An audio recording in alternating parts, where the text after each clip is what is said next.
Madame, Messieurs, Assalamu alaikum wa rahmatullahi wa barakatuh. Les titres du journal. Les agents de Gabon Télévision et de Radio Gabon décident de durcir le ton à la suite de la non-prise en compte de leur plateforme revendicative, nous dira François Nzengue, secrétaire général du syndicat national de l'audiovisuel public dans notre pays. Et puis culture, fin de la 9e édition du festival, les escales documentaires de Libreville, 7 jours durant. Les amateurs du 7e art ont ouvert une fenêtre sur le cinéma gabonais. Voici pour les principaux titres de cette session principale d'information qui démarre pas plus tard que maintenant avec une pleine mer de 1,99 m, un temps nuageux, orageux et pluvieux donnant 26 à 30 degrés Celsius sur le littoral. En ouverture de cette édition d'information, cette montée d'adrénaline, des employés d'Africa numéro 1, la radio africaine, qui ont décidé à l'unanimité de geler les programmes de la station panafricaine.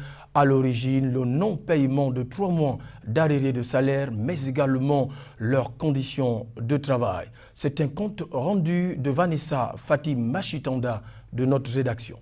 Jadis fierté du Gabon en Afrique et dans le monde entier, Africa numéro 1 semble depuis quelque temps déjà plongé dans un coma. Ceci notamment avec l'arrêt de la diffusion depuis une semaine de ses programmes habituels. Africa numéro 1 aujourd'hui est privé de son unique moyen de locomotion. En dehors du fait que le véhicule est actuellement hors d'usage, le véhicule de transport du personnel est hors d'usage, il y a que la rédaction ne peut pas fonctionner de manière optimale, car en rédaction, il manque régulièrement l'essentiel, le papier, l'encre pour l'imprimante, et même que la connexion Internet va et vient, au petit bonheur, la chance. Ce qui fait que les journalistes ne peuvent pas travailler dans des conditions normales. C'est réuni autour du syndicat des communicateurs d'Africa numéro 1, le SICA, que le personnel de la radio panafricaine a décidé de faire part de ses revendications. Puisque la loi nous le permet, le syndicat des communicateurs d'Africa numéro 1, le SICA, a, au nom de tout le personnel, décidé du dépôt à partir de ce lundi 8 décembre 2014 d'un préavis de grève. Et comme le stipule la loi, le préavis dure une semaine, entre 7 et 8 jours. Le préavis dure une semaine, cela veut tout simplement dire que dans 8 jours, si les revendications qui ont été portées à la connaissance des hautes autorités de l'État, des autorités compétentes, si ces revendications ne sont pas satisfaites, eh bien, le personnel se verra dans l'obligation d'observer la loi, c'est-à-dire d'entrer en grève. Au moyen de cette grève, le SICA entend faire pression sur le gouvernement pour accéder à ces revendications. Voilà les agents de la radio africaine qui vivent un véritable supplice à la suite de ce tableau sombre. Vivement que les voix qui ont fait la fierté du continent africain connaissent un dénouement heureux suite à la présente situation. Restons toujours sur le front social pour parler de la poursuite du mouvement d'humeur des agents de Gabon Télévision et de Radio Gabon qui ont décidé là-bas à l'unanimité de durcir le ton à la suite de la non-satisfaction de leur plateforme revendicative. Retrouvons à nouveau, j'y arrive, Vanessa Fatim Machitanda pour le compte-rendu.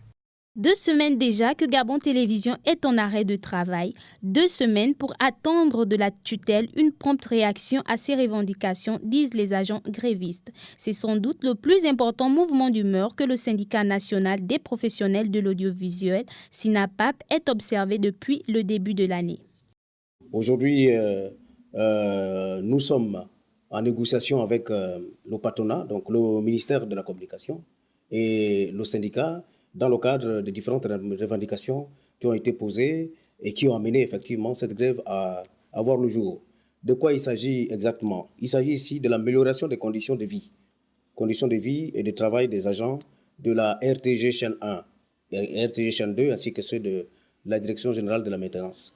Alors pourquoi amélioration des conditions de vie? Parce que vous le savez que depuis un certain temps, depuis quelques années, on a annoncé, le gouvernement annonçait les réformes de l'audiovisuel public. Jusqu'à ce jour, ces réformes-là n'ont pas encore abouti. Ça fait déjà plus de 3 ans que les agents sont dirigés par les administrateurs, directeurs généraux provisoires pour dépendir intérimaires, décidés par les différents conseils d'administration dont les présidents sont nommés. Les présidents tiennent régulièrement les conseils d'administration et qu'en aval, les agents ne voient rien venir au sujet de leur nouveau statut qui passerait de l'agent de la RTG 1 à l'agent soit de Gabon Télévision, Radio Gabon ou de télédiffusion du Gabon. Selon les sources proches du dossier, le ministre de la Communication, Denis Mekam, serait en passe de négocier avec le personnel gréviste de Gabon Télévision. Rien ne filtre les tractations en cours entre les deux parties. Reste à espérer qu'elles aboutissent à des résultats probants qui garantissent un fonctionnement normal et régulier de ce média du service public.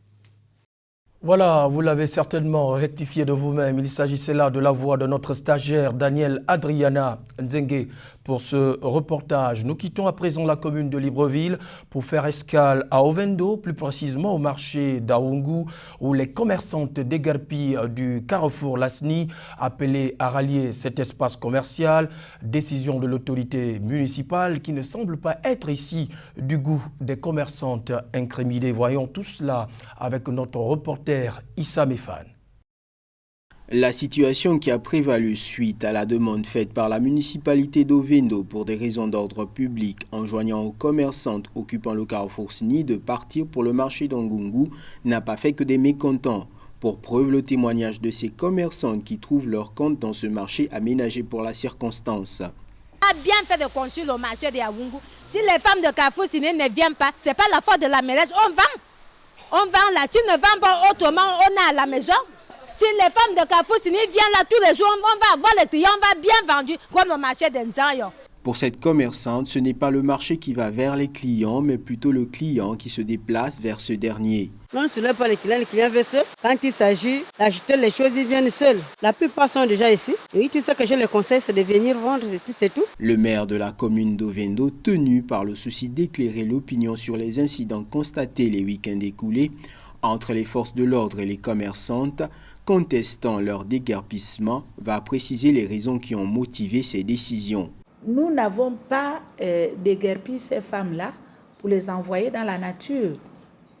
C'est mauvais si on leur aurait demandé de rester désormais chez elles et de ne plus vendre. Or, nous avons mis un marché à leur disposition. Il faut le souligner que lorsqu'elles sont venues s'installer au Carrefour Sini, c'est bel et bien nous, municipalité, qui les avions installés tout en leur disant que vous occuperez le site provisoirement. Au moment venu, lorsque on vous demandera de partir pour un marché déjà construit, vous ne prendrez que les parasols et vous iriez. Mais nous sommes surpris aujourd'hui que ces femmes ne veulent plus entendre cela. Alors que nous nous sommes accordés dès le départ. Il n'y a pas de site querellé. Ce n'est pas leur site. C'est le site, c'est un domaine public. Donc le domaine public appartient à l'État et comme l'indique la loi d'abord. La décision de déguerpir les commerçantes du site Carrefour Sini émane de 2010. Malheureusement, plus de 3 ans après cette date, la plupart des commerçants ont opté pour la manière forte, en dépit de toutes les mesures de sensibilisation destinées à leur endroit, motivant ainsi les raisons de la municipalité liées à la lutte contre l'insalubrité et à la réappropriation du domaine public par l'État. En tout état de cause, le site du Carrefour Sini fait l'objet de travaux de terrassement et puis que la réinstallation des commerçantes se ferait au marché d'Angungu, répondant modestement par un cadre un peu plus salubre. Les Guinéens du Fouta Djallon du Gabon viennent de désigner ceux-là qui vont désormais qui sont appelés à suivre au quotidien les problèmes dont feront face cette communauté en terre gabonaise. C'était au cours d'une assemblée générale constitutive au quartier Sotega. Ismaël Obianzé. C'est presque toute la notabilité de la région centre de Guinée-Conakry qui était appelée à la formation de ce bureau. Maintenant que les ressortissants de Fouta Djallon ont une association, il leur reste à définir le cap de ces activités. Le bureau va servir à encadrer nos membres. Nous sommes nombreux ici. Certains ont besoin vraiment d'être encadrés. Mais en fait, l'objectif principal du bureau, c'est la solidarité. Nous voulons que tous les ressortissants de cette région se sentent solidaires. Ce qui concerne pour ces bureaux, c'est pour mobiliser le sortissant du Fouta, le unir, le encadrer. C'est le but de ces formations de ces bureaux. La solidarité et l'entraide sont les maîtres mots qui guideront l'action de la nouvelle équipe dirigeante des ressortissants du Fouta vivant au Gabon. Ils se donnent par ailleurs pour mission de participer à la lutte contre Ebola qui sévit en Afrique de l'Ouest, avec la particularité intergabonaise que les résidents guinéens de Libreville veilleront sur les arrivées de leurs frères candidats à l'immigration et dont la destination serait Libreville. Face à la maladie Ebola qui sévit en Guinée, nous avons répercuté le message que le ministère de la Santé a fait passer auprès des leaders, des responsables guinéens, et réunion qui s'est tenue récemment au niveau du PNLS. Donc nous avons répercuté ces mesures, cette sensibilisation au niveau des ressortissants du Fouta Djallon et nous allons prendre des mesures justement pour essayer d'encadrer, d'endiguer des arrivées clandestines de Guinéens venant ici. Le bureau de l'association des ressortissants du Fouta Djallon dit placer l'intérêt de la Guinée au-dessus de toute considération. Parlons culture à présent dans cette édition d'information avec cette tombée des rideaux de la 9e édition des escales documentaires de Libreville. L'attraction colorée a bien été au rendez-vous avec les réalisateurs africains et occidentaux qui est une première en Afrique centrale. Voyons tout cela avec Ahmed Farlan Beni Evaka. L'objectif a été atteint lors des escales documentaires de Libreville. À l'affiche, 4 films marocains, une première dans ce festival. Mais comme il est de coutume, la caravane a dû se déplacer du côté de la grande université Omar Bongo pour des projections. Cette manifestation est d'ailleurs une première en Afrique centrale. L'idée était également de faire de Libreville une place importante au niveau culturel pour ce qui est de films documentaires. Et à l'époque où nous avons initié ce projet, il n'y avait pas de site de festival au niveau francophone en Afrique consacré aux films documentaires. Depuis, il y a maintenant quelques festivals, notamment au Maroc et bientôt en RDC. La qualité de la programmation qui, à travers sa diversité, permettait de cibler, de capter certains publics. Il y avait bien entendu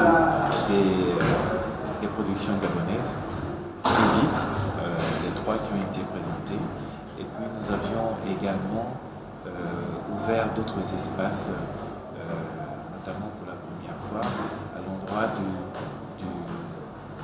Nigeria avec le film Fata Lolindola de Femi Odokuni.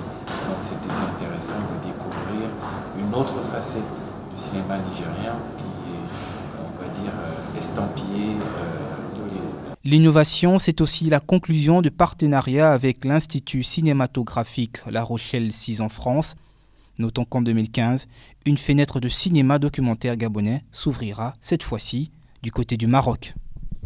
Nous restons toujours dans le cadre de la cinématographie pour faire un plein feu sur Evelyne Nathalie Pontalier qui a marqué également sa présence lors de ce festival des escales documentaires de Libreville avec l'avant-première de son documentaire. Elle est au micro d'Ahmed Farlan Beni Evaka. Peut-être contaminée elle aussi par le virus du cinéma documentaire et non de fiction, la jeune réalisatrice Evelyne Nathalie Pontalier ne revient cette fois-ci avec le Club des Silencieux. C'était autour de la communauté sourde au Gabon et l'idée pour moi c'était de partir d'une démarche assez singulière pour montrer une autre image de la surdité en partant d'une équipe de foot, parce que pour moi c'est important de montrer des personnages peut-être qui ont des difficultés, mais de pouvoir montrer leur force à travers une activité par exemple qui est le foot.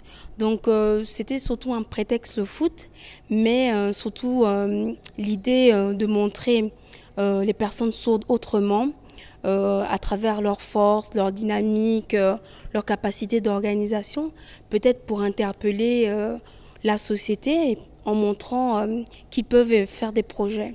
Et puis c'était aussi l'occasion d'entendre leur voix, enfin en guillemets, par rapport aux problématiques du quotidien qu'ils ont. Pour l'instant, je suis plus dans le côté professionnel, c'est-à-dire écrire un scénario et après chercher des producteurs. Mon Emmanuel en 2010 pour un travail de fin d'études. En 2011, le Maréchalat du Roi-Dieu, qui d'ailleurs la classe au rang de première lors du festival de cette année. Phil Bike en 2012. La jeune réalisatrice ne compte pas s'arrêter de si peu pour marquer ses pas dans le 7e art. Cap à présent à l'étranger, en Centrafrique, un an après le lancement de l'opération Sangaris qui a permis l'instauration d'une paix relative, la culture veut retrouver sa place à Bangui. Un concert s'est tenu à cet effet samedi dernier dans les locaux de l'Alliance française de Bangui. C'est un reportage de nos confrères de l'Agence française de presse. Le premier concert nocturne depuis le début de la crise en Centrafrique s'est tenu samedi 6 décembre dans les locaux de l'Alliance française de Bangui qui ouvrait officiellement ses portes. Bibi Tango, artiste franco-centrafricain, et Ozengue, artiste centrafricain, ont animé la soirée. L'important, c'est le redémarrage de la vie à Bangui, c'est le courage du public de se déplacer à une heure pareille, 18h, les gens arrivent, ils viennent voir un concert, il y avait Ozaguin, il y avait moi, et beaucoup d'artistes aussi, dans les musiciens, les artistes et tout ça. Et le public surtout, c'est surtout le public la star aujourd'hui, parce qu'ils se sont déplacés en nombre. Et ça, c'est vraiment beau. Au-delà de toute la situation et de la crise actuelle en République centrafricaine, je pense que les lieux culturels doivent revivre et la culture et les artistes doivent jouer un rôle dans ce qui se passe en République centrafricaine. Aux États-Unis, des robots sont mis à contribution pour aider à lutter contre Ebola. Ils ne peuvent pas contracter le virus. Ils sont capables d'aider les médecins dans leur diagnostic et au chevet des patients. Selon des scientifiques américains, des robots industriels pourraient apporter une solution dans la lutte contre cette pandémie. AFP. Ce robot peut assister un chirurgien lors d'une opération. Une application médicale à l'étude depuis longtemps, mais l'arrivée d'Ebola et le risque de contagion élevé a donné d'autres idées à ce scientifique. Ebola peut contaminer de nombreuses surfaces et les robots peuvent aider à réduire la fréquence des contacts avec le virus pour les humains. Pour s'occuper d'un patient atteint d'Ebola, le personnel soignant doit porter des équipements de protection qui compliquent leur travail. Un robot pourrait simplifier certaines tâches, comme les perfusions par exemple. C'est difficile parce qu'on ne voit pas bien ce qu'on fait et surtout ça peut être très dangereux si un médecin ou une infirmière se pique avec une seringue. À terme, des robots pourraient aussi être utilisés en laboratoire. Mais l'autre application concrète pourrait être dans le domaine de la stérilisation. Dans cet hôpital, c'est un robot qui désinfecte chambres et équipements grâce à des rayons ultraviolets. Virus et bactéries ne résistent pas à cette lumière 25 000 fois plus intense que celle du soleil. On utilise ce robot tous les jours pour nettoyer les chambres entre deux patients. Ça permet de désinfecter totalement les lieux. La technique détruit 99% des bactéries et peut faire disparaître toute trace d'Ebola en seulement 90 secondes, une présence rassurante pour les patients. Les patients ont bien accueilli le robot et c'est le personnel soignant qui demande à ce qu'il intervienne pour le nettoyage. Ça permet à tout le monde de se sentir un peu plus en sécurité. Mais si les robots peuvent stériliser un hôpital de Californie ou installer une perfusion dans l'environnement feutré d'un laboratoire, la tâche risque d'être plus compliquée dans les pays en développement, en Afrique de l'Ouest. Les Émirats tiraillés entre identité bédouine et modernité, course de chameaux, fauconnerie, habits traditionnels. La population locale des Émirats arabes unis, ultra minoritaire dans son propre pays, perpétue son identité tribale et bédouine pour marquer sa différence avec le style de vie de millions d'expatriés. Retrouvons une fois de plus nos confrères de l'AFP. Dubaï, une ville ultra-moderne au rythme effréné et une plateforme pour la Fédération des Émirats arabes unis. Les centres commerciaux y sont partout. Il est commun d'y voir une femme en habit traditionnel au milieu d'étrangers au look plus moderne. Un contraste à gérer par les autorités. Nous devons préserver notre culture et notre patrimoine, mais en même temps accepter d'autres cultures. Aussi, aux Émirats arabes unis, il y a plus de 200 nationalités différentes et nous pouvons en tirer avantage. Les Émiratis représentent 11% d'une population de 8,5 millions. Leur culture bédouine a été transformée avec la découverte de pétrole dans les années 50. Depuis, les travailleurs étrangers affluent, attirés par des contrats avantageux et des opportunités commerciales. Avec eux est apparu un style de vie en opposition avec les valeurs musulmanes traditionnelles. Fondés en 1971, les Émirats sont face à une question permanente, s'ouvrir à la modernité ou conserver leur propre identité. Devons-nous changer pour nous adapter à la modernité lorsqu'on crée un État ou conserver sa culture? Depuis 40 ans, nous sommes restés les mêmes. La tradition de la fauconnerie est un exemple de la culture émirati, vieux de 2000 ans. Mais l'environnement des faucons est menacé par l'urbanisation. Les Émiratis ont donc créé des lois pour les protéger. Une démarche qui concerne aussi d'autres artisanats.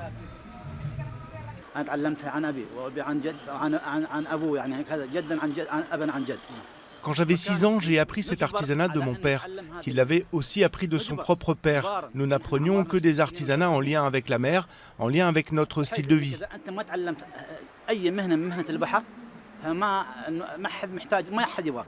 Les Émiratis sont aujourd'hui en minorité dans leur pays. L'État cherche à les intégrer dans les secteurs privés et publics de la société, notamment l'armée. En 2014, le service militaire est devenu obligatoire pour les hommes. Les femmes peuvent se porter volontaires. Pour la boucle de cette session principale d'information, je vous invite à présent de faire le tour du monde en 1 minute 30 dans ce condensé Le Monde en bref. Pas d'annonce, mais un discours rassurant, c'est ce qu'a voulu faire Manuel Valls hier soir sur France 2, affirmant qu'il voulait rester à Matignon jusqu'à la fin du quinquennat. Le Premier ministre a surtout insisté sur la lutte contre les inégalités, au cœur de l'action du gouvernement selon lui. Il a accusé Nicolas Sarkozy, tout juste élu à la tête de l'UMP, d'être animé par un esprit de revanche. Jean-Noël Guérini relaxé. Le sénateur et président du Conseil général des Bouches-du-Rhône risquait 1 an d'inéligibilité et 6 mois de prison pour avoir licencié contre 65 000 € d'indemnité un ancien collaborateur afin que ce dernier se présente aux législatives de 2012. Jean-Noël Guérini, qui a démissionné du PS en avril, reste mis en examen pour trafic d'influence et association de malfaiteurs dans plusieurs affaires de marché public présumés frauduleux. Manille attend avec angoisse le passage d'Agupit. Le super typhon, dégradé progressivement en tempête tropicale, devrait atteindre l'agglomération de 12 millions d'habitants dans la soirée. Agupit a déjà fait 2 morts et détruit des milliers d'habitations aux Philippines depuis samedi. 6 hommes détenus à Guantanamo depuis plus de 10 ans sont arrivés en Uruguay hier, où ils ont été accueillis en tant que réfugiés. 19 détenus ont été rapatriés ou renvoyés dans des pays tiers depuis le début de l'année, alors que Barack Obama tente de vider la prison controversée pour ensuite la fermer. Il reste 136 hommes sur la base de Guantanamo. Le prince William et son épouse, enceinte de leur 2e enfant, sont arrivés à New York hier soir pour une visite officielle. L'héritier du trône doit rencontrer Barack Obama, s'exprimer sur le commerce illégal d'espèces menacées et se recueillir devant le mémorial du 11 septembre. C'est ainsi que nous reformons cette principale édition d'information. Merci à vous qui l'avez regardé. Un journal placé sous le regard gendarme du grand imam du Gabon, imam principal de la mosquée Hassan II de Libreville, coordonné par Issa Richard à Bessolo. Merci d'avoir été des nôtres. Sachez toujours que chaque jour qui passe est une vie. J'aurai plaisir à vous retrouver demain toujours avec le même entrain sur la Lucarne Nour TV. Assalamu alaikum wa rahmatullahi wa barakatuh.